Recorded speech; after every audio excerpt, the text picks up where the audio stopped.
Good evening, everybody, and welcome here to the first district town hall meeting in the Great 48. Thank you all for being here tonight.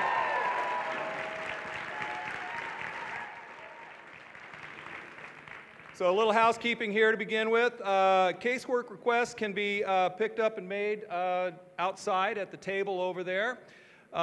Please stop by and do that. And then anybody else that have any other questions or cards, please make sure you find the jar and see if you can get them dropped in.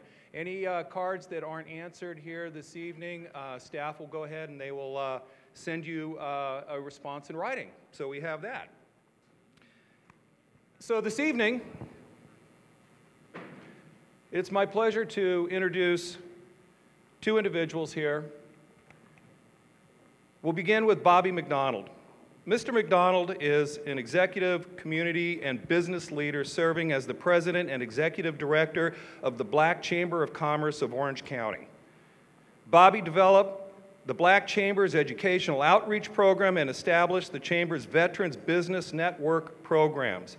Bobby is a U.S. Navy Vietnam veteran, a member of the Buffalo Soldiers, 9th and 10th Horse Cavalry Association, and serves as chair of the Orange County Veterans Advisory Council. We are honored for the opportunity to have such a decorated and inspirational veteran to lead us in the Pledge of Allegiance.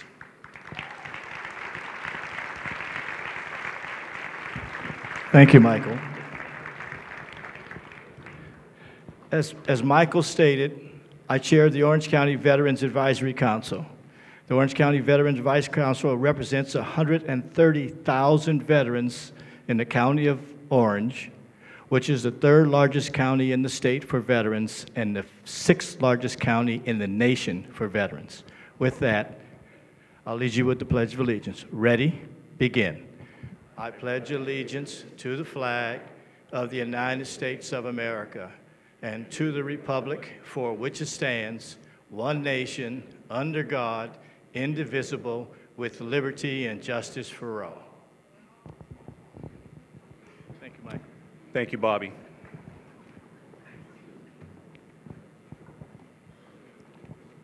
Moving along, I have the distinct honor to introduce you to Congressman Scott Peters. Representative Peters serves the California 52nd Congressional District, which includes the cities of Coronado, Poway, and most of northern San Diego. First elected in 2012, he currently serves on the House Energy and Commerce Committee, where he advocates for investment in basic scientific research, supports the military's goals to enhance energy security, and fights for common sense healthcare reforms that work for families and small business owners. Scott Peters is a civic leader who has made improving the quality of life in San Diego his life's work. As a member of Congress, Scott's emphasis has been on promoting and expanding San Diego's innovation ecosystem and advocating for San Diego's pivotal role as a partner in the national defense and making government work again. Ranked 4th as the most independent Democrat in Congress by the National Journal, Scott Peters understands that business problems have bipartisan solutions, and he is never afraid to work across party lines. So, ladies and gentlemen, please help me welcome Representative Scott Peters this evening. Thank you. Thank you, Michael. And I drove up here to introduce Harley Ruda to you. So I'm someone who did what Harley did last year in 2012. I defeated an incumbent, 12-year incumbent, who we just didn't think was representing our district very much anymore. And I want to first start out by saying, thank you for sending me Harley Ruda.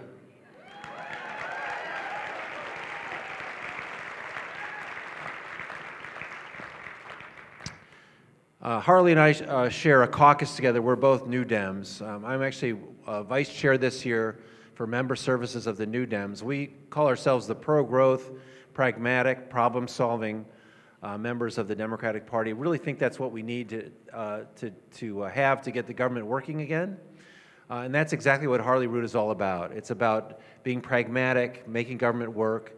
And frankly, that's not really a partisan issue. We don't have a partisan forum here today because this is official, so I can't say mean things about the other side of the aisle. But that's really not what it's about anyway. For people like Harley, it's about solving problems and making government work. So we're happy to have him. I also want to report that he's making a very good impression. I looked at his committee assignments. He's done very well for you.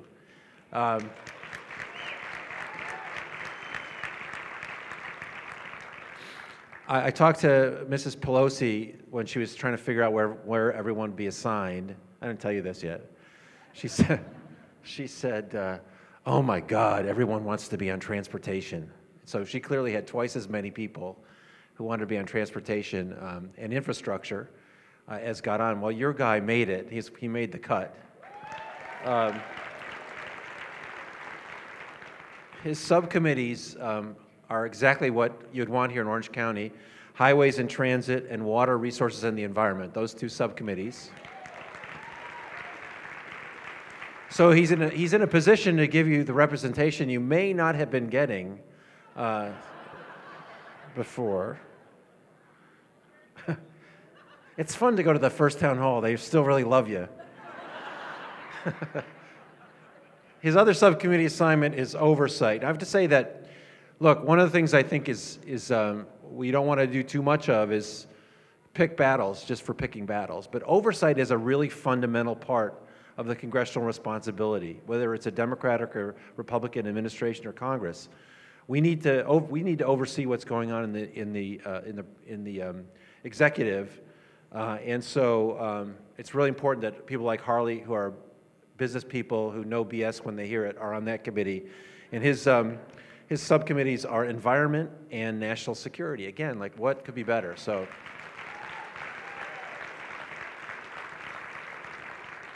Anyway, finally, I'll tell you that I've been assigned to be the mentor for two members of Congress, new freshmen, and one of them is Harley. One's in Minnesota. It's about as cold in both places today. What's going on, right? It's like this in San Diego too. We come all the way home for the warm weather, and our wives tell us we need the rain. I don't know. Rain during the week, but nice on the weekends. So my responsibility is to make sure that we set Harley up, help him, make sure he can navigate all the pitfalls of Congress, and make sure that he can be around for a long time to represent you and make Congress work for Orange County. Tomorrow, I brought my Chief of Staff, Marianne Pintar, who rules my roost. She's going to help us talk to the district staff here, give them a little bit of a break. I mean, I've seen the freshman offices. They're still hiring up. I don't know if you heard, there was a shutdown for a while.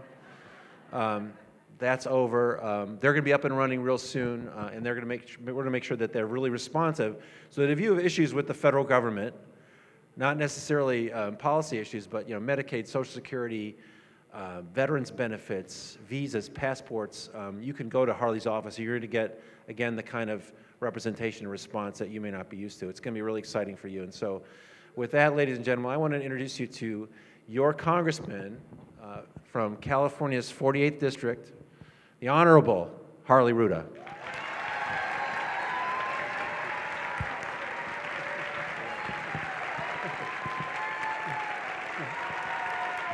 Thank you.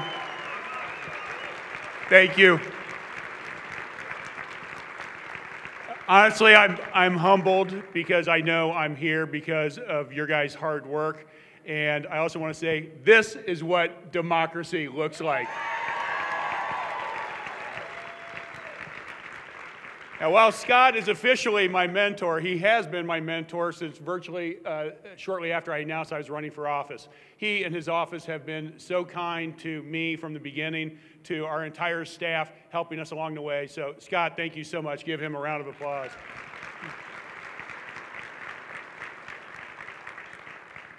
We have some important people here I'd like to introduce, and apparently our way of thanking you for coming is giving you my rear end view, which wasn't very nice, but nevertheless, I'm so thrilled to have all of you here.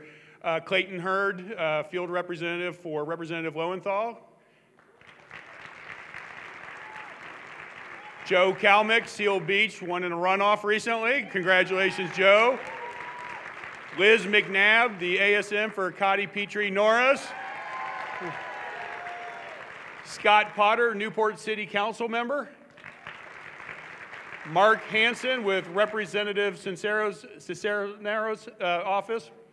Officer Jeff Puckett, aide to the city of Costa Mesa. OC Sheriffs. Albert Ruiz, aide to the city of Costa Mesa.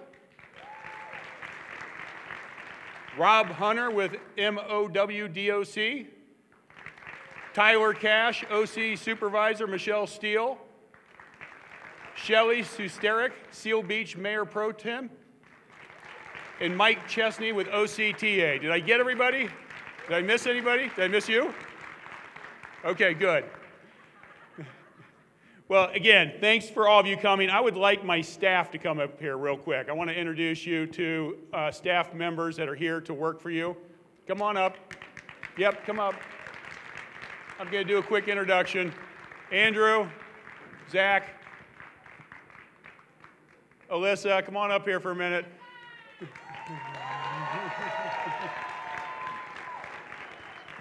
So let me start with Laura Oatman, our district director.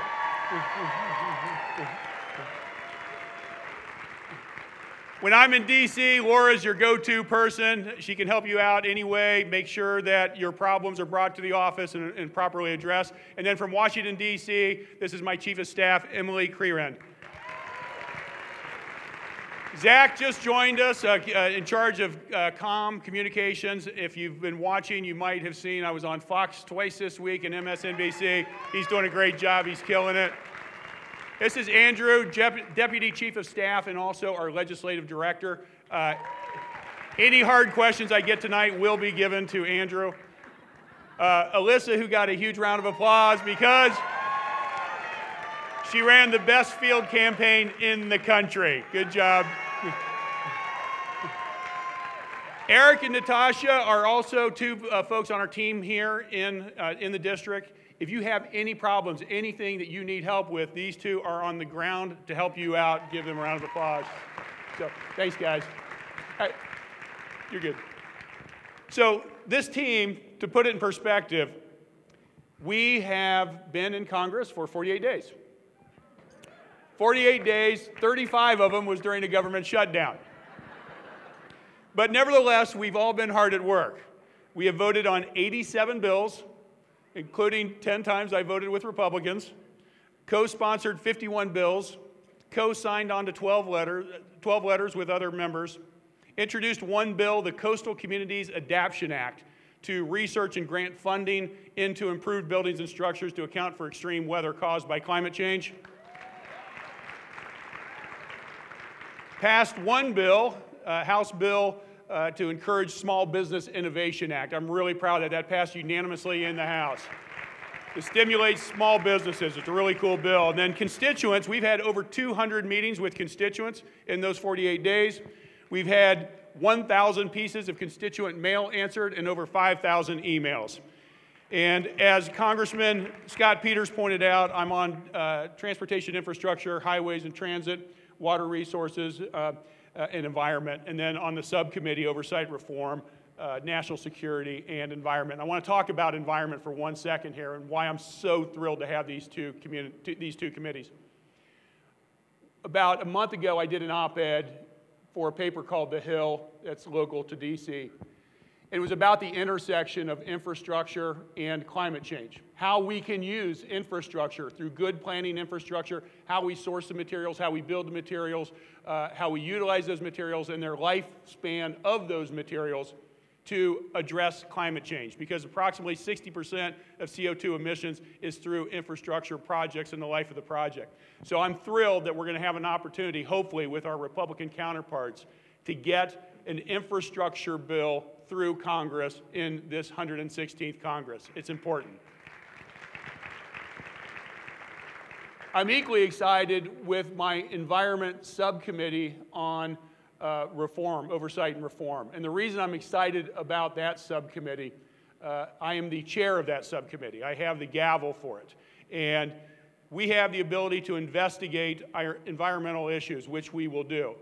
But I have met with my committee and the Republicans on the committee, and I've made it very clear I'm not looking to use this committee to point fingers at people. I'm looking to use this committee to learn from our mistakes in the past to make our country safer and better for future generations.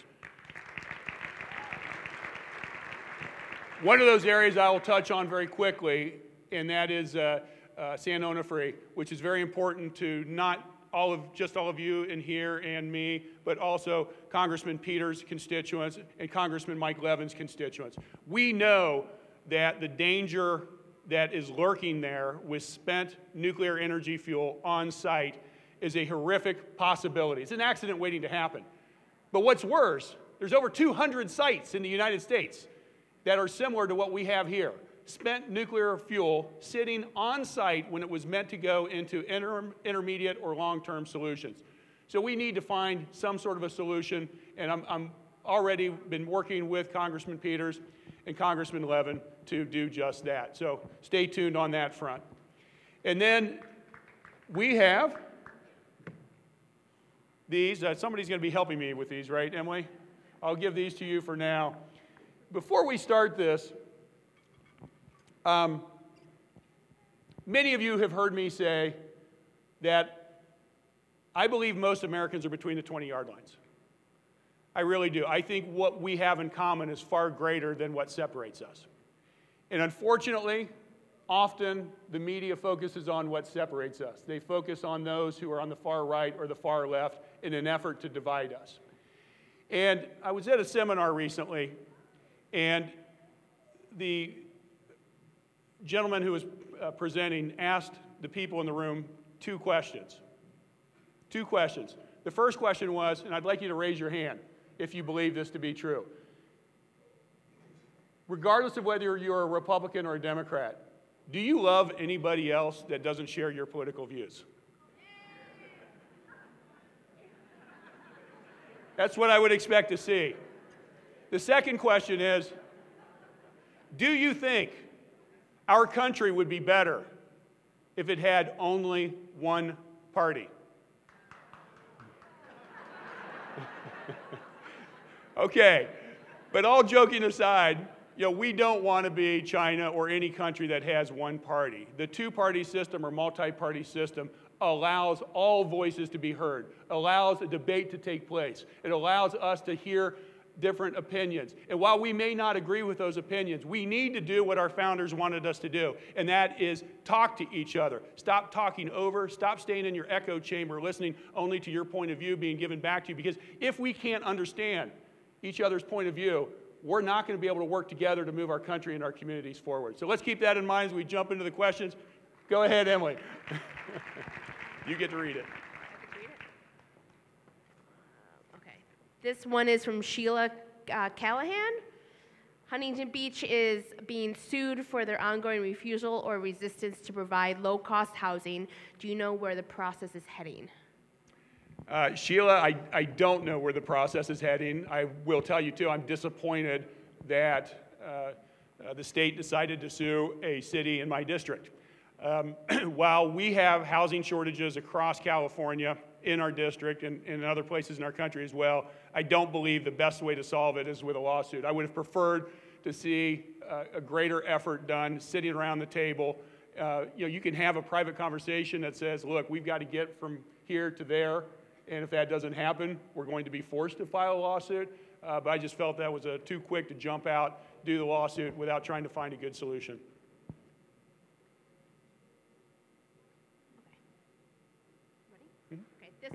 This one is from Phyllis. Do the Republican Congress people really like Trump and support his behavior?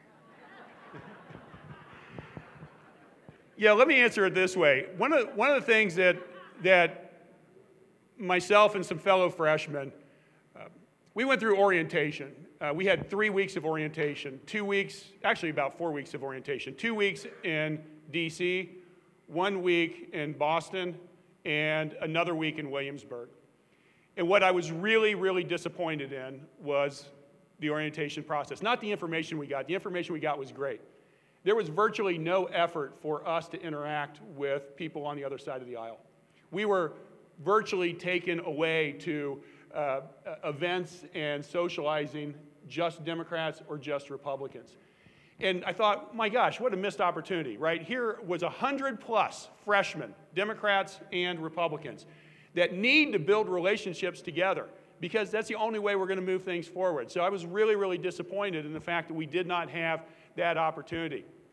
So myself and some like-minded freshmen, Democrats and Republicans said, screw it, we'll do it on our own. And we started having meetings. And there's a couple dozen of us. Now, candidly, it might have started because one of the guys, Denver, owns a still.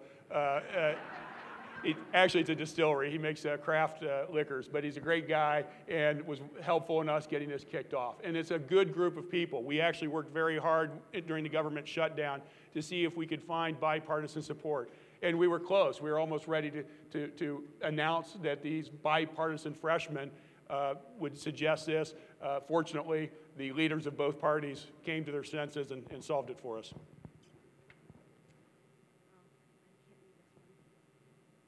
Do you read the name? Yep. This one is from Cindy. It has been repeated that the 2020 election is certainly already compromised. What can be done? Russia, China, Saudis, it's frightening. Thank you for everything. Yeah, we have to stay vigilant on having safe, secure elections. And it's not just about Russia, it's about China, it's about anybody that is trying to fundamentally shift our democratic values. And when I look at the basis of our republic, it has to be the ballot box. It has to be our ability to cast our vote. Everyone, not just those we think should be able to vote, everyone who is a citizen of the United States has to be able to vote. So in H.R. 1, one of the subsections of H.R. 1 is voting, where we are pushing for national legislation that can provide more days to get your vote in, more use of mail-in ballots, National Election Day, things along those lines, because that's what we need. We have to have fair ballots. I'm really worried about the fact that the challenges we saw in 2016, the attempts in 2018, and I'll tell you, the attempts in 2018 were not that great compared to what 2020 will be. Russians, as bad actors, recognize there's a lot more value in the 2020 election than the 2018 election to play their cards. So we have to stay vigilant to make sure that we have safe, free elections. Yeah, I'm reminded of a story. It was in 1787 in Independence Hall in Philadelphia, where the negotiations for the Constitution were taking place. 11 years after the Declaration of Independence had been drafted and signed by the original signers and started our country on our grand democracy and an attempt to make sure that this unique government could flourish. But the Articles of Confederation certainly didn't work. So the Constitution was done. And as Ben Franklin was walking out, a citizen came up to him because there was a lot of discussion at that time because George Washington was held in such high esteem that maybe we should make him kind of like a king. And there were some concerns. But there were some who thought, yes, let's make the executive branch as strong as possible and make George Washington our president, our imperial president. And obviously that didn't happen, thank goodness. But when Benjamin Franklin was walking out, a citizen asked him and said, so, Mr. Franklin, what kind of government do we have? And Franklin turned to him and said, a republic, if you can keep it. I believe our republic is being challenged right now, that the foundation of our republic is being chipped away when we see whether it's the intelligence committees, whether it is Congress itself, whether it is the First Amendment, freedom of press, or any of the citizens of the United States being denigrated. This is not good for democracy, and we need to stand up shoulder to shoulder, locked arm in arm, and keep our democracy and our republic for hundreds of years and hundreds of years more.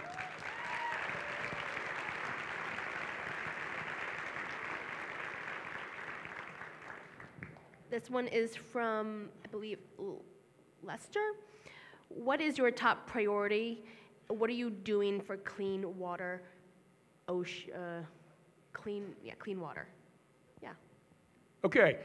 Well, top priority, I'm going to keep building on what I talked about earlier, and that is the integration of climate change and infrastructure and our ability to use infrastructure to address climate change. You know, we have to, I'm very excited about Ted Lieu's legislation. Congressman Ted Lieu in the 115th Congress, like you, I am a Ted Lieu fan. In the 115th Congress, he submitted legislation that was 80 by 50, I believe it was, and that was a reduction of the use of fossil fuels by 80% reduction by the year 2050.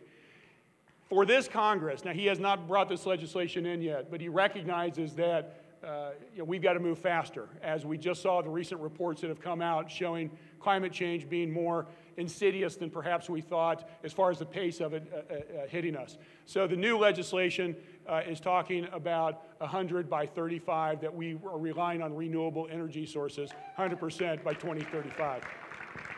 So we all have to stay focused on that. And as far as the water question, going back to my committee on the environment, one of the areas that we are focused on, that we will be having hearings, is the Flint, Michigan water issue, but it's not just Flint, Michigan, it's everywhere across our country, making sure that we have safe drinking water for all generations to come. And I'm looking forward, I'm actually excited that my ranking member Republican on that subcommittee is in favor of doing this as well. This one is from Sam. Do you believe that artificial intelligence poses a threat to the country? And if so, would you ever support a universal basic income or negative income tax program?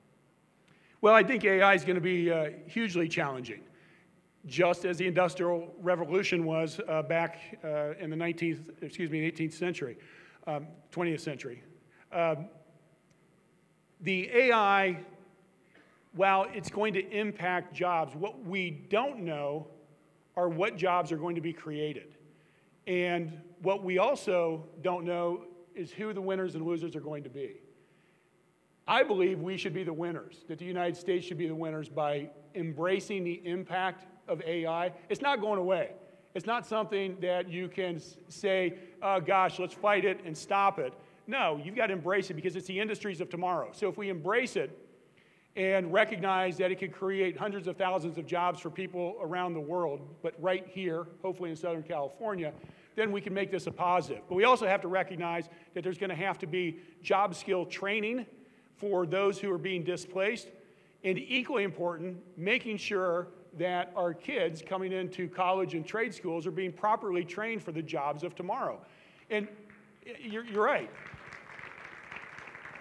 And I don't remember the statistic off the top of my head, but the number of, if you've got a 12-year-old at home, the most likely job they're going to be in probably hasn't even been defined yet.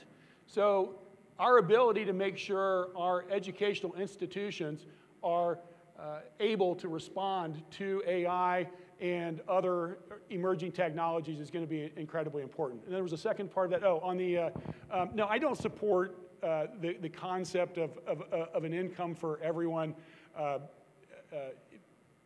because of, thank you, I still believe capitalism does work. And capitalism combined with good government serves people well. We've shown that for over 200 years. Sure, there's mistakes and there's rooms for improvement, but we have the best system in the world, and we need to embrace it. Now, look, if AI gets to a point 50 years from now that none of us have anticipated, let's have that discussion then. But in my opinion, it's a premature discussion.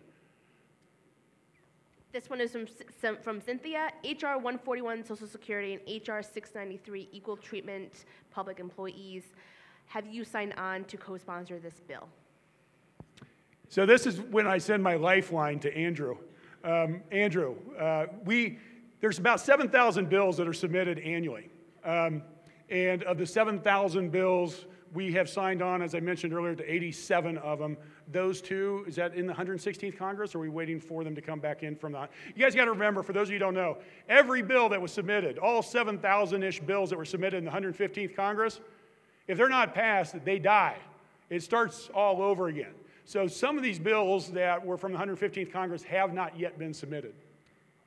To my knowledge, not so far in the 116th, but those are Ways and Means Committee jurisdiction bills, so we can reach out to them. Great. Thank you. This one is from Alex.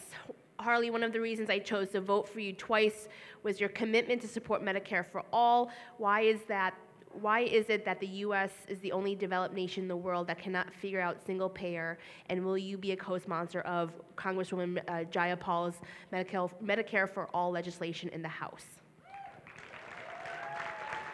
Hey, Alex, great question wherever you are. And all right. And I like the fact you voted for me twice. I'm assuming that's the primary and the general. Just checking. Good. Didn't know if we were in Chicago. I know some of you who have followed my campaign have heard me say this before, but I'm gonna take a minute to say it because I think it's important. When we talk about healthcare, universal healthcare, it's important to look at it in the context of how the world operates. And generally speaking, there's about 200 countries in the world, and of those 200 countries, 40 of them are industrialized developed countries. Of those 40 industrialized developed countries, 39 of them have universal health care. Only one country does not. The richest, most powerful country in the history of the world, the United States. Those 200 countries follow one of four plans. One is called the Beveridge model. It was started in the 1940s in England. It is where the government owns the hospitals and the staff and nurses and doctors all work for the government. The second model is the Bismarck model, started in Germany. That's the one we're most familiar with. That's the employer-employee funded mechanism for universal health care. The third model is the national model. We typically associate that with Canada. It's just a national tax that provides universal health care for all of their citizens. And then there's a fourth model for approximately 160 countries, and that is no model at all. That's where you pay for your medical needs when you need it, you barter for it, or you simply go without it. The irony is the United States has all four models. That first model, what I talked about, the government owning the hospital, staff, nurses, and doctors working for the government, that's Veteran Affairs. The second model, we know that one really well, the employer-employee model, but there's two key differences that the other countries do that we don't do. The first one is the underwriters are nonprofit versus the for-profit underwriters we have here. And second, that funding mechanism is here in the United States, it only applies to the employees and their families. That funding mechanism in these other countries provides universal health care for everyone. The third model, the national model, yeah, we got that too. That's called Medicare. And then the fourth model, which is no model at all, yeah, we got that too for 30 million Americans. So we actually have two single-payer systems already. Medicare and Veteran Affairs are both single-payer systems by definition. But because of our fractured system, we spend 18.5% of our GDP on health care. That's about half of what these other 39 industrialized developed countries spend. So you're probably saying, we must have the healthiest people in the world. Yeah, unfortunately we don't. In most metrics, key metrics, the United States is in the bottom quartile. It is the inability to pay your medical expenses is the leading cause of personal bankruptcy in our country and a leading cause of homelessness. So we know it doesn't work. We know there are things that we can change to this system. And I've said all along, I support opening up. I think because we have 18.5% of our GDP tied to this, we need to make sure that we take steps in a direction to have quality universal health care for all and Medicare available to all. With that, thank you. Yeah, thanks. With that, a few key different areas. One is open up Medicare for any individual, family, or business to be able to buy into it right now. Medicare has shown that they can deliver services compared to the employee markets at about 65 cents on the dollar. So quality health care. And remember, too, the people they're serving are larger users of health care services in general. So if you bring in younger people and businesses, it should even bring those prices down further. Second, reinstate the individual mandate. I don't know about you guys, but I kind of feel if you can afford home insurance and auto insurance, you should be able to afford getting medical insurance if you can afford it. So let's make sure we make sure the individual mandate's back in place. Third, let's continue to work on greater transparency and taking out some of the fraud and accountability that is lacking in the transaction right now. And then fourth, take the shackles off Medicare's ability to negotiate pharma prices.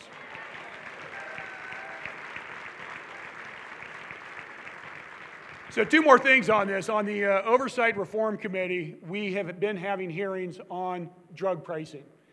And I'm glad to see that I'm seeing a couple potential areas for common ground with our Republicans.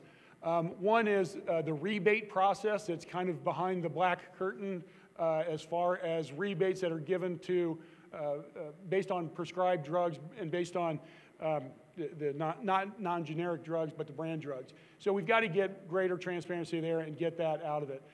The second is patents. What a lot of these pharmaceutical companies are doing with patents is they get a patent on a drug, and then when the patent's up, they make some minor modifications in the delivery of the drug through the pill, through the capsule, or so on, that allows them to theoretically get another patent for an extended period of time. We need to put some limits on that because that's preventing good quality drugs as generics getting to individuals. And then finally, to answer your question direct on her bill, there are about 8 different Medicare for All bills floating around. And while there are parts of her bill I like, there are parts I don't like. One of the things I don't like is the elimination of the employer-employee model altogether and the ability for individuals to buy private insurance. And the reason, I kind of feel like anybody, if they want to not have public insurance given to them and they want to spend their own money and save taxpayers' money by not using the taxpayer-funded model, why would we be against that? I would support that. That's exactly what England and most countries do. They still have a secondary market available to individuals. Good. I'm fine. This one is from Maureen. The Department of Homeland Security and Border Control agents have expressed that border walls or barriers are a critical part of securing our border. Your online information shows you do not support walls. Why is that?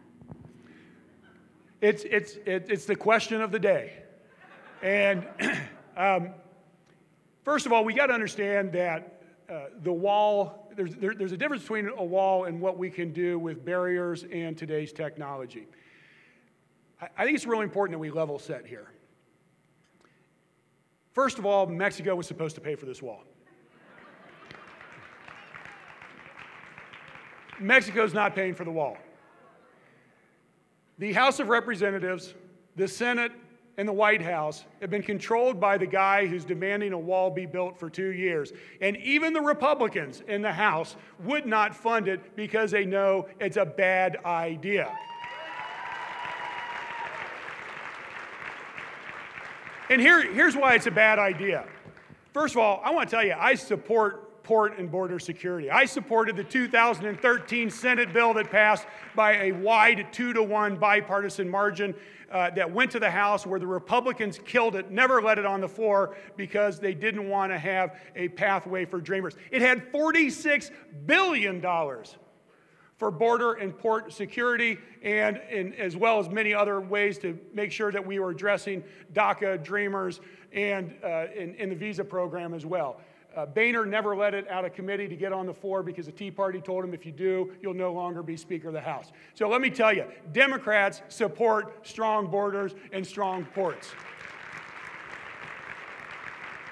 So the reality is this: every single member of Congress on the southern border does not support a wall. That's Republicans and Democrats in unison not supporting a wall because they know it's logistically impossible. You can't build a wall down the middle of the Rio Grande. You can't build a wall across people's personal property rights without going through eminent domain. That could take decades. So what we have to use is today's technologies. And we also have to be honest about the facts here. 3 reasons that President Trump cited as to why we need a wall was, one, of the attempted illegal border crossings on the southern border. Here is the reality. Since the year 2000, crossings are down 80%. 80%. We've been doing a great job. We need to do a better job, but down 80%. Second, he cited the drugs coming over the border. 85% of all illegal drugs that come into the United States come in through our ports, our main ports of entry, not across areas that are the vast expanses of our border. 85%. And guess what? Best estimates are that we're interdicting only 20% of the drugs coming through those ports. So if you want to have an impact on stopping drugs and help addressing the opioid crisis, which is a true national emergency, then you make sure you put your money at the ports to stop those drugs from coming in. The third reason he cited was those with ties to terrorists trying to come into our country. Here are the facts as released by the White House. There were approximately 3,800 attempted crossings into our country by folks who had potential ties to terrorists. 3,800. This, again, from the White House. These are 2017 statistics. We don't have 18 yet. All but 47 of them, 47, all but 47, were at foreign airports trying to board a plane to come into the United States. Of the 47 that were trying to cross into our country on land, 41 were Canada. I haven't heard anybody talking about building a wall across our northern border, and I hope I don't. But listen, we've got to be smart. We've got to be practical. We all want safe borders and ports. Let's work together and use today's technologies. Let's rely on the Army Corps of Engineers' input as to what is the right way to do this. Let's understand that the Republican and Democratic representatives on the border have spent their entire decades now fighting this issue and trying to come up with the right idea. And let's not trample over private citizens' property rights. This one is from Eric. Will you co-sponsor a joint resolution opposing Trump's emergency declaration? Already have.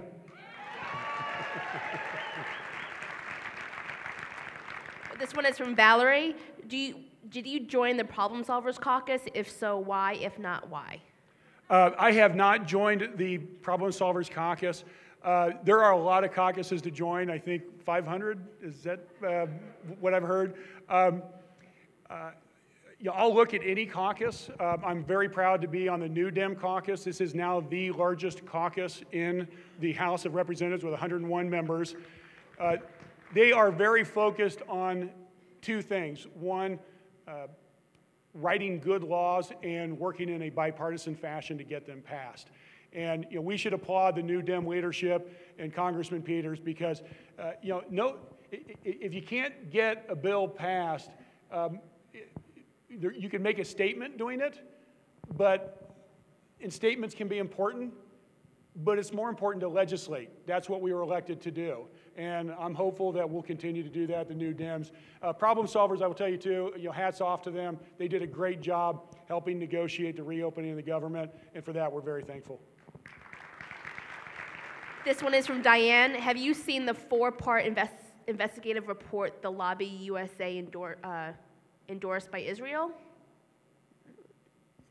The four-part documentary? No, I have not. Four-part investigative report. Four-part investigative report? No, I have not.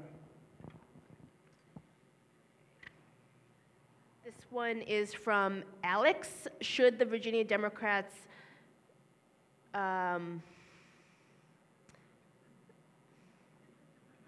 should the Virginia Democrats wearing blackface resign? Probably. If they did, they should. I mean, the question is, did they actually wear it? So the story keeps changing. I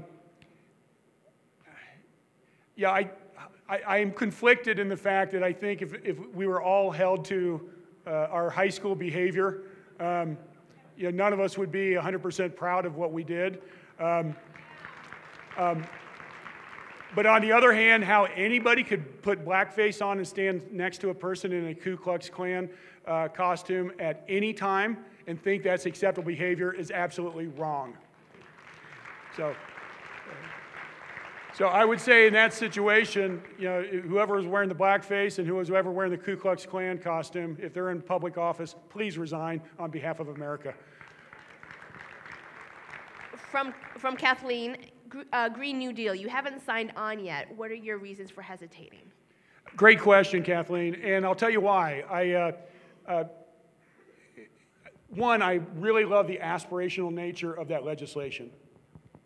However, my concern in trying to address climate change is that we are still dealing with people who believe climate change is not real, including the President of the United States, who is now, we are the only country that's not in the Paris Climate Accord. When we pulled out, Syria and Nicaragua also were not members of that accord.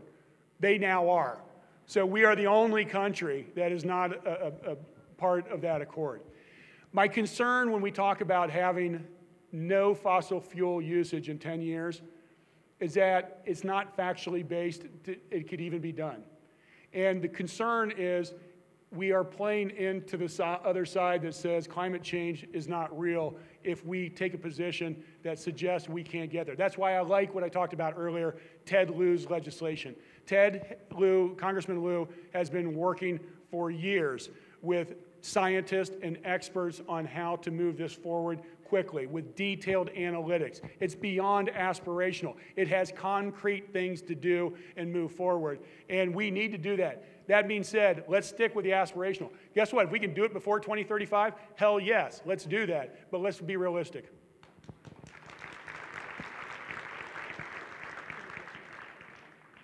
This one is from Mary. The immigration policies need a major reform. I'm deeply concerned about the children who have been separated from their parents and teenagers who are being kept in prison-like facilities, great distances from towns. How and when will you address these particular issues in immigration reform in general? This is going to be a black stain on our country for the rest of our history. Right up there with slavery, the internment camps of Japanese, and so many other times that we have denigrated minorities. And I am so disappointed in the Trump administration's handling of, not just the handling of this, the directing of it. To think that children are torn from their parents' arms and taken to detention centers far away, having a potential phone call once a week. This is not America. This is not us. This is not what we stood up for. This is not why we vote. This is not a reflection on who we are, and we have to put an end to it.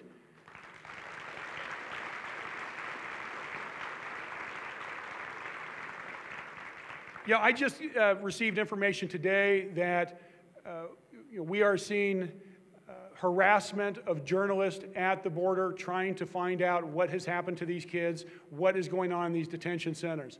And we need to know the answers. We need to hold this administration accountable. We need to make sure that this never happens again and these families are reunited.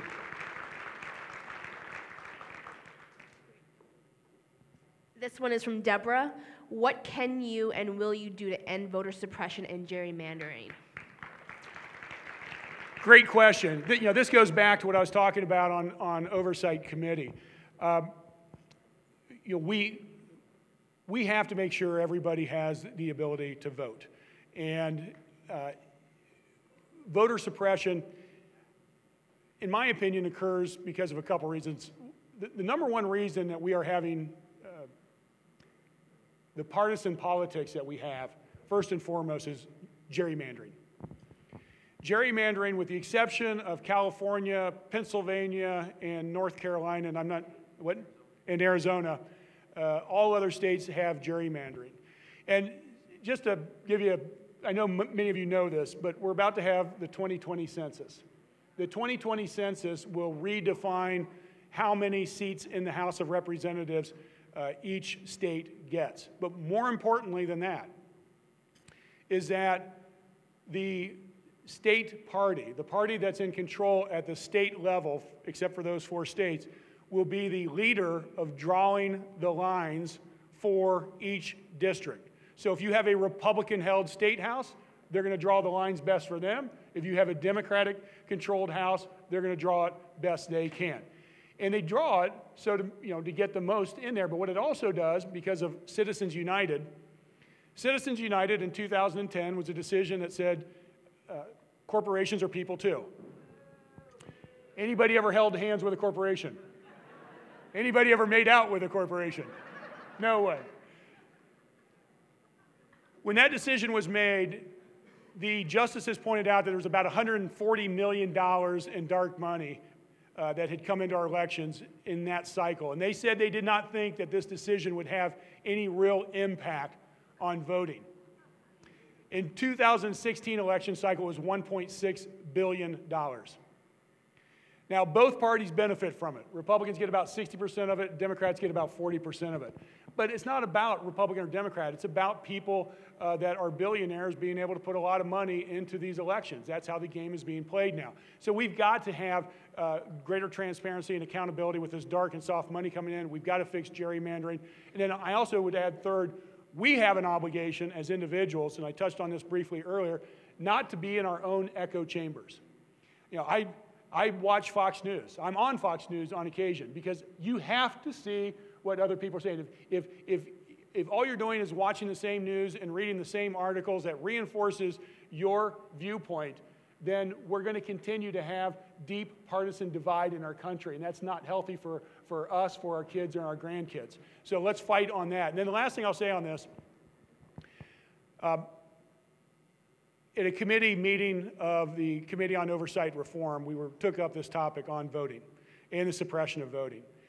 And Chairman Elijah Cummings, who I am just humbled and honored to be in his presence, especially when he speaks, because he's soft-spoken, but when he gets fired up, he sounds like a Southern preacher. And he got fired up when we were talking about voting. And he was talking about being with his mom last year on her dying deathbed. And she said, "Son, promise me one thing. Don't let them take our vote away." And by gosh, I'm going to fight with him as hard as I can to make sure every American citizen can vote. From Christine, what do you see as the biggest local issue in our district, and what can constituents do to proactively support change? The biggest local issue, part of that depends on which individual I ask, but I do think there are 3 or 4 that come to mind. The noise from the airport, as well as surrounding airports and the flight paths. San Onofre, which is just an accident waiting to happen. Homelessness and housing affordability. And sober homes. Some of these are tied together. We tend to look at a lot of issues in silos. So if you take sober homes as an issue, and we're in here in Costa Mesa, and I will mention this is the first time I've been back in this gym with my wife and my son, who was just here and just disappeared, who played basketball. But we're here in Costa Mesa. Costa Mesa has over, I believe, 200 sober homes. I believe that is correct. I think that's what Mayor Katrina Foley has told me. You guys don't need 200 sober homes. You're right, we don't. And it's not just here. It's in Laguna Beach. It's in Newport Beach. It's in Huntington Beach. It's throughout the district. It's throughout the county. It's throughout Southern California. And what these fly-by-night organizations do, they literally recruit addicts from around the country to come here, where they then receive 6 months of insurance benefits to provide less than adequate support for that addict and pocket the money. At the end of 6 months, the term is called curb them. They put them on the curb to add to our homelessness issues. So we've got to recognize these are interrelated. We have to figure out how to provide for the homeless. I did sign on to a bill recently that provides $12 billion over 10 years to address homelessness in the United States. And we need to make sure that the federal government is working with state and local governments to get this issue addressed. This one is from Jolyn. H.R. 8. Are there loopholes in the legislation that will still allow people to purchase firearms without adequate background checks? So the bill being referenced here that I was a co-sponsor of is to have background checks.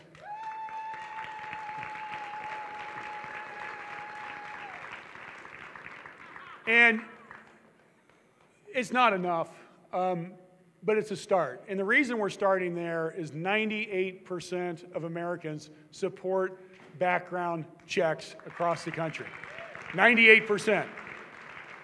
So our hope is that those members of Congress and those members of the Senate, recognizing that 98% of voting Americans would like this legislation passed, will decide to side in with the Americans and not the gun lobby. And Bethany, if we can get that through, then we're going to keep working on some other things. This one is from Joseph. Are you for or against net neutrality? Net neutrality, we've got to maintain the ability to have access to high-speed internet.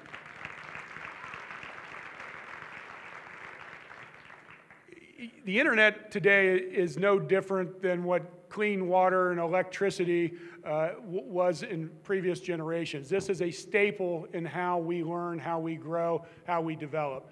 So I'm all for continuing to build broadband across the country, make sure that net neutrality is available to all, and we also have to be very focused on rural areas that tend to get left behind in making sure that we have broadband.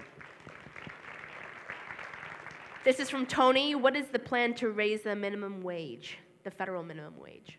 Yeah, I've been out front on this all along. The $15 minimum wage, I support conceptually, but I think it needs to be indexed to cost of living. $15 an hour doesn't cut it in Orange County. It doesn't. And we have to look at the fact that in places where the minimum wage has been raised, the argument is always that you're going to lose jobs. And certainly there's a tipping point. If you raise minimum wage too far, that will happen. But what has happened when we've raised the minimum wage in certain cities and states that have moved it forward is your workers have an ability to make closer to or an actual living wage. And because of that, they have more discretionary income, which raises all businesses. So we have to look at the fact that we do need to raise the minimum wage. And keep this in mind, too, and I don't remember the exact number. I think minimum wage right now is around $7.70, if that sounds about right. If it had kept up with inflation, it would be closer to $11. If it had been kept up with productivity gains through that same period of time, it would be closer to $20. So let's at least move it forward. We certainly could do better than sticking with inflation. It needs to be up around $15 and indexed. This is from Nick. Who is your choice at the moment for a 2020 Dem presidential candidate? Anybody that can beat Donald Trump.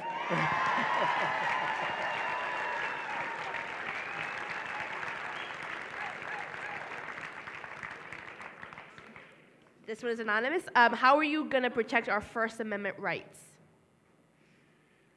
Well, we're doing that with the oversight reform and all of Congress. The assault on First Amendment rights, in my opinion, and I'm sure a lot of you agree, is happening on a daily basis. I just talked about the journalists down at the southern border who were being, one was actually handcuffed to a park bench on 2 occasions, trying to find out what's going on. So we see the assault on our press. We see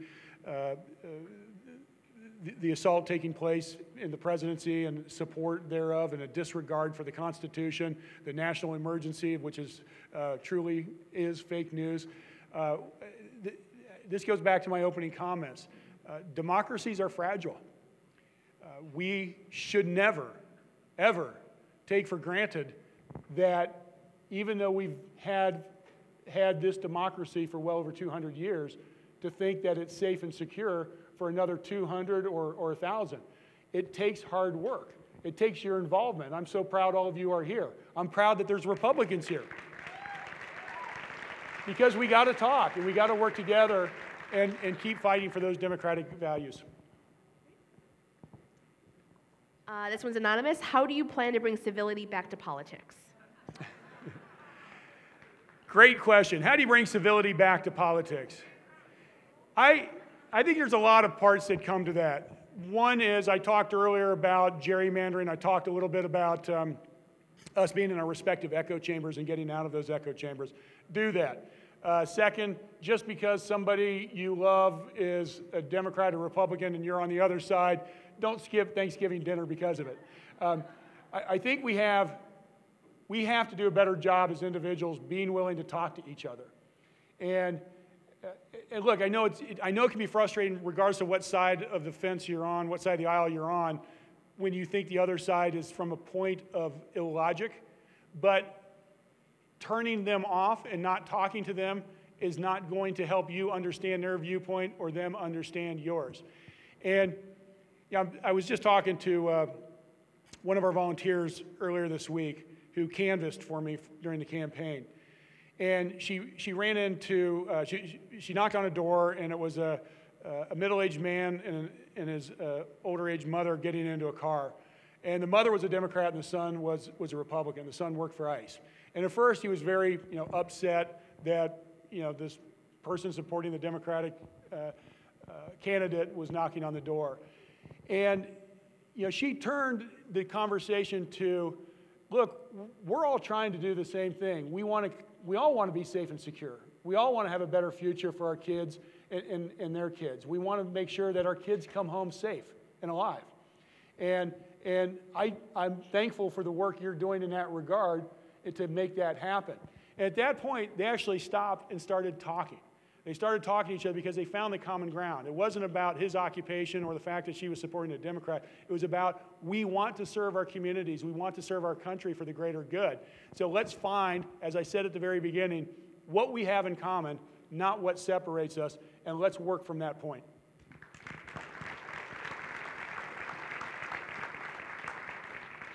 This one is from Quinton. I don't believe in a savior complex. As your constituents, what can we do to help you be a better congressman? What was the first part of that? I don't believe in a savior complex. Thank you. Neither do I. I need all your help. Stay engaged in the process and get involved in local politics. One of the most rewarding things I think we've seen in this last election was a number of people who got engaged, who stood up and said, I'm going to run for office. I'm going to go knock on doors. I'm going to do things I've never done before because I'm going to understand the political process and be a part of it. And both sides of the aisle, this is good. We have to have people involved in the political process. I said this earlier. This is what our founders wanted us to do. They debated these ideas. That's how we have the greatest document in the history of the world, the Constitution, all 5,500 words of it. It was people sitting down, talking, coming from different parts of the country, different viewpoints, different backgrounds, different occupations, and hashing out how can we make our country better instead of staying focused on what keeps us apart. So keep doing your duty. Be civically inclined. Be engaged in charities. Charities is such a great way to give back to the community. And any way I can help, I will help you, and I appreciate all of your help. This is from Mark. What are you reading? What are you reading? What am I reading? I'm only allowed to read one kind of books, and those are the ones my wife writes. I actually am reading her book right now. It comes out in May, Favorite Daughter. So, yeah. We joke a lot. She writes kind of like Gone Girl. So she's got an international bestseller out right now called Best Day Ever. And then the next book comes out in May, and it's freaky stuff. And if anybody ever saw her internet search, I think we'd be in trouble because she's searching some crazy stuff. This one is from Catherine. Have you found GOP reps willing to work with you? Can you name them? It's interesting. Yes, there are Republicans you can work with. There are good Republicans, just like there are good Democrats, who want to work together.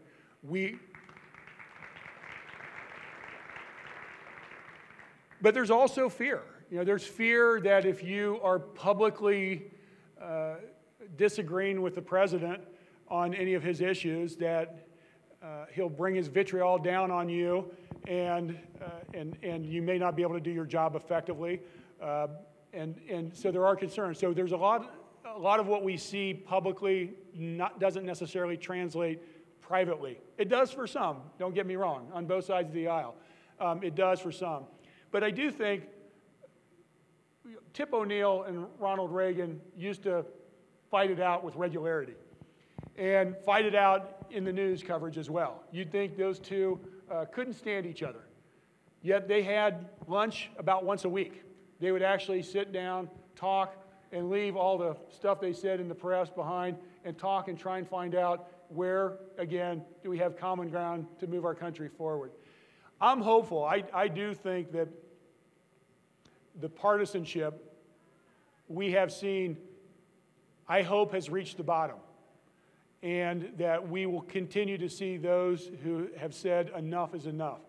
I'm most encouraged, as I mentioned earlier, with many of the freshmen on both sides that we've been working with to have that kind of banter, that kind of dialogue, because you know, Scott, I know, has built up numerous relationships with Republicans across the aisle. It takes time, but you know, all we can do to foster that faster and better and deeper, it'll be good for us. This is from Beverly. Are you supporting District 49 Rep. Mike Levin's efforts to form a congressional task force on San Onofre with former NRC Chairman Greg? Yes. Yes, absolutely. As I said in my opening comments, and we're doing that in conjunction with Congressman Peters as well. This is, as I mentioned, there's approximately 200 plus sites across the country that have spent nuclear fuel. And all of these have levels of risk associated with it. Here we have three obvious risks. One is rising oceans with spent nuclear waste next to the ocean. Second, it's in an earthquake zone. And third, we can't discount terrorism. And that applies to all of these sites across the country. So we have to figure out how can we get an intermediate and long-term solution. One of the long-term solution that was in play was Yucca Mountain. And Yucca Mountain has been taken off the table to some degree because it was pretty much forced down the throats of the citizens of Nevada against their will. They fought back, and so it's in limbo. So that was going to be the long-term solution for where we took our spent nuclear waste. We have to get some options back on the table. If we can't get a long-term solution for 20 years, can we find some intermediate solutions? There are a few places in the country, one in Texas, and I think one in New Mexico as well, that are taking some limits on spent fuel. But it is a concern of utmost attention for the two of us and Mike Levin. Obviously, it's in Mike's district, but it's about 5 miles from our district, and I believe the kill zone on a major nuclear accident there is approximately 70 miles radius, and potentially deep ramifications beyond that. So we're talking San Diego through LA and everything in between. We need to get this fixed.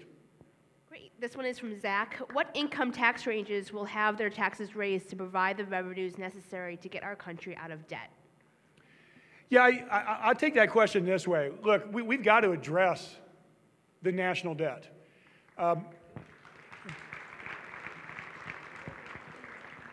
So there's a lot of ways to do that. You know, one, we've got $20 trillion plus aggregate debt right now.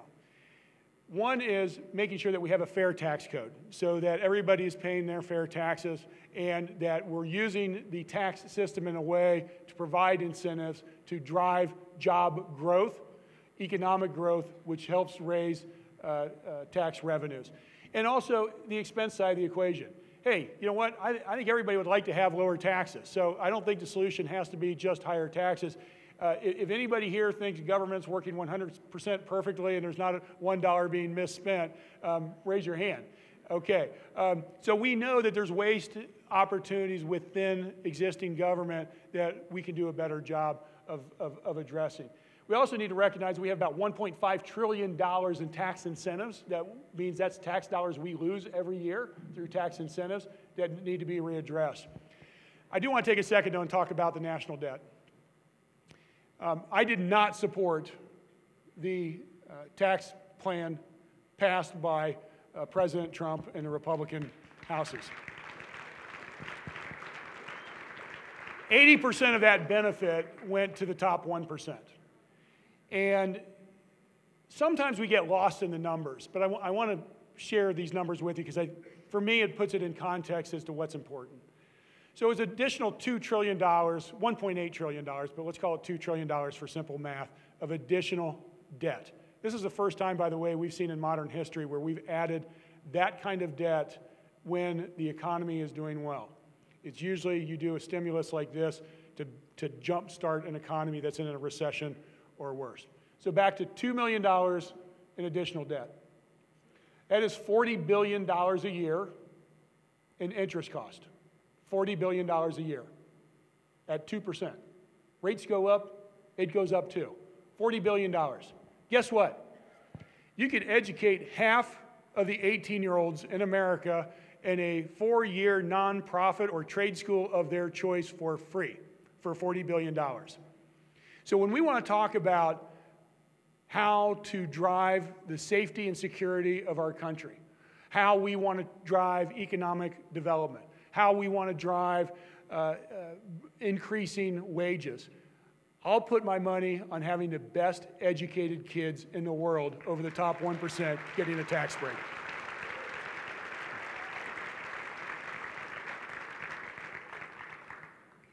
This one is from Nancy. What was your biggest surprise when you arrived in Washington, D.C.? It's cold there.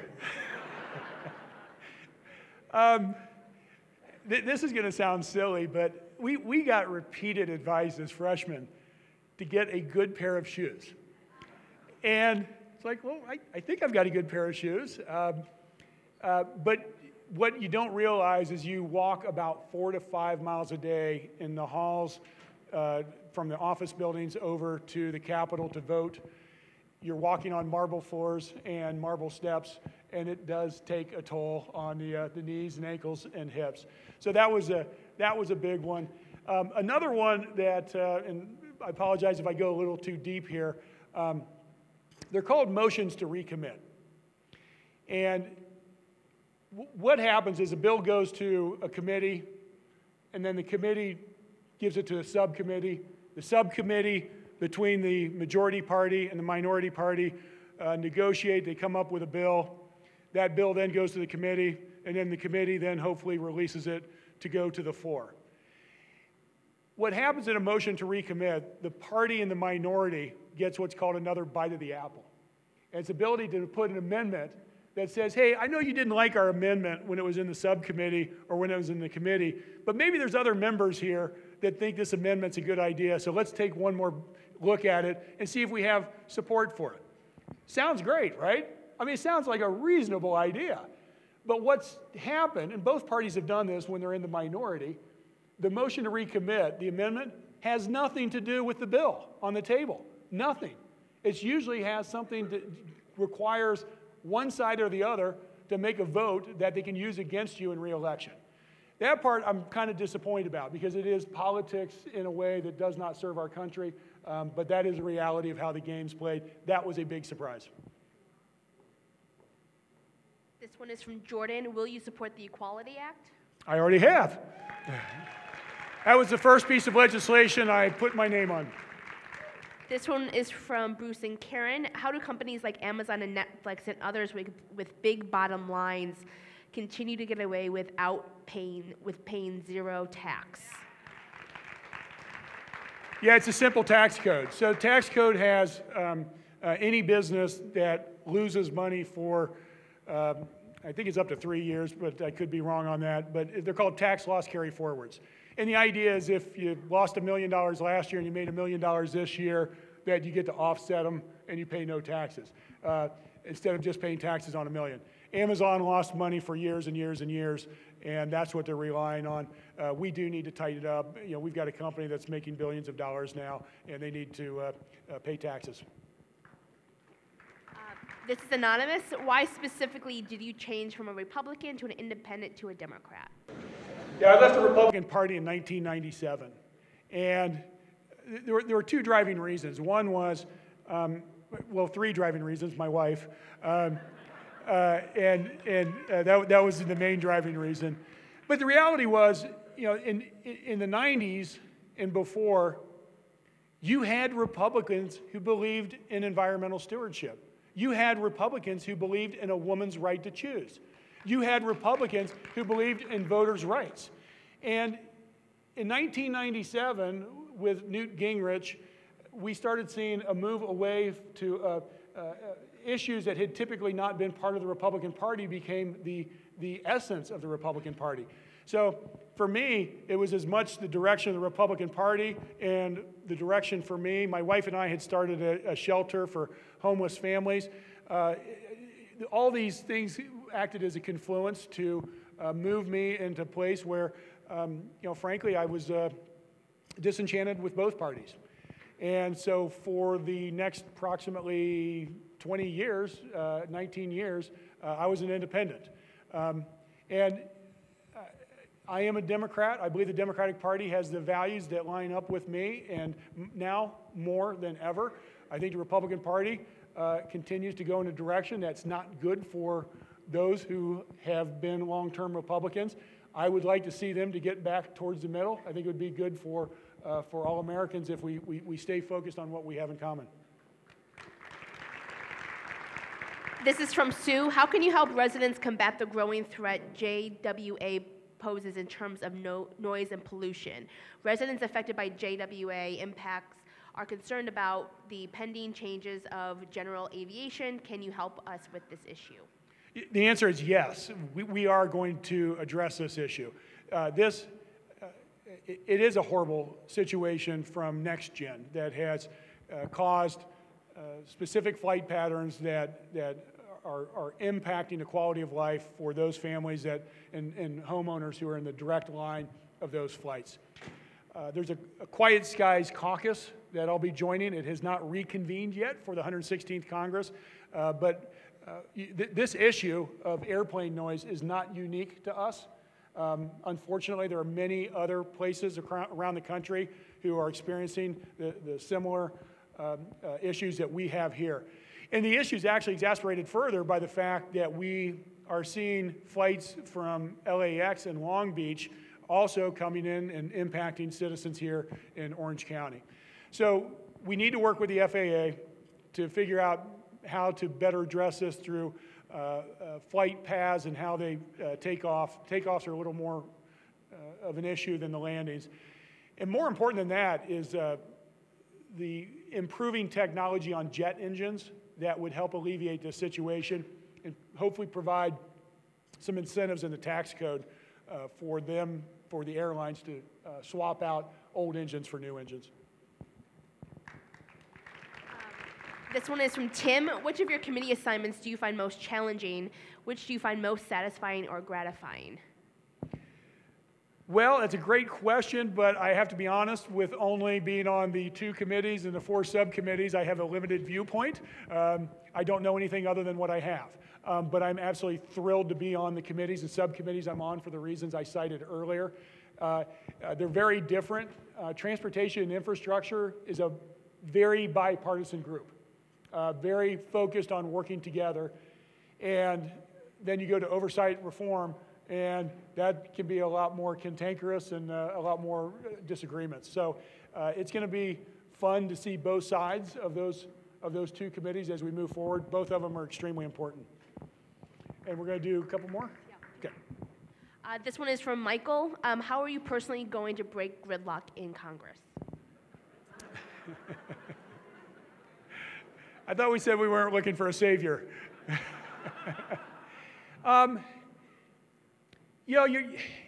No one individual is going to break gridlock. It's going to take all politicians working together.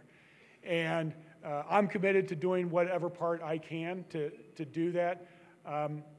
But also keep in mind, in some ways, gridlock isn't as bad as you think.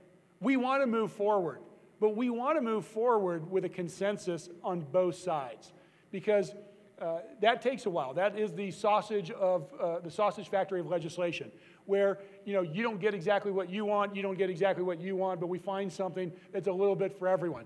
Because by doing that, the legislation moves forward, even if it does appear gridlocked. But as I pointed out earlier, 7,000 bills pass typically in any, or submitted. About 700 bills are passed in any given year. So a lot of bipartisanship is found and finds its way all the way through the Senate and the White House. And the last thing I'll say, and I did have one member share with me when I met with him when I first started running, it's like, why do you want to go to Washington and be a member of the House of Representatives?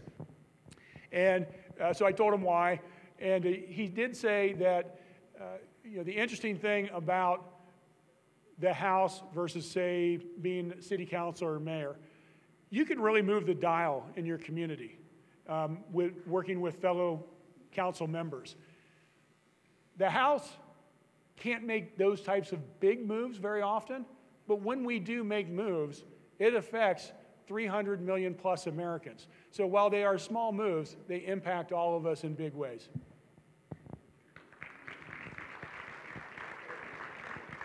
This is going to be the last question, and any questions that we don't get to, we'll make sure that is answered from our office. This one is from Joanne. Do you think it will be difficult for California to get federal dollars given that Trump does not like California? It's a great question. Yes, I'm concerned. We have already seen attempts. Just today, he wants to pull the remaining federal funding for the high-speed train. And, yeah, you can argue that the high-speed train doesn't make sense, but when he talks about taking back his federal dollars, they're not his dollars, they're our dollars. We're the taxpayers who paid that money. California and New York are the worst two states in getting federal dollars back for federal dollars paid in. The 48th district is one of the worst districts in the country for getting our federal dollars back. And I'm going to fight like hell every day to bring your tax dollars back here. So yeah, I'm thrilled. Attorney General Becerra is standing up to him and fighting back, and we're all going to continue to fight back. Thanks you, all of you. Any closing remarks? Scott, come on up. Anything you want to talk about Stand Unfree? All I want to say, Harley, is I'm really proud to be in Congress with you. I thought the answers you gave tonight were so impressive. They were substantive. You had passion for this. You have a heart for service. And again, I want to say thank you. We can joke about the improvement in Congress that you made, but like you're starting a pretty low bar, frankly. But I really want to thank you. The quality of this discussion has been fantastic. I'm very impressed. You're going to do great things in Congress, and I'm looking forward to working with you. Thanks very much. Thanks, everyone. Appreciate your support. Thank you.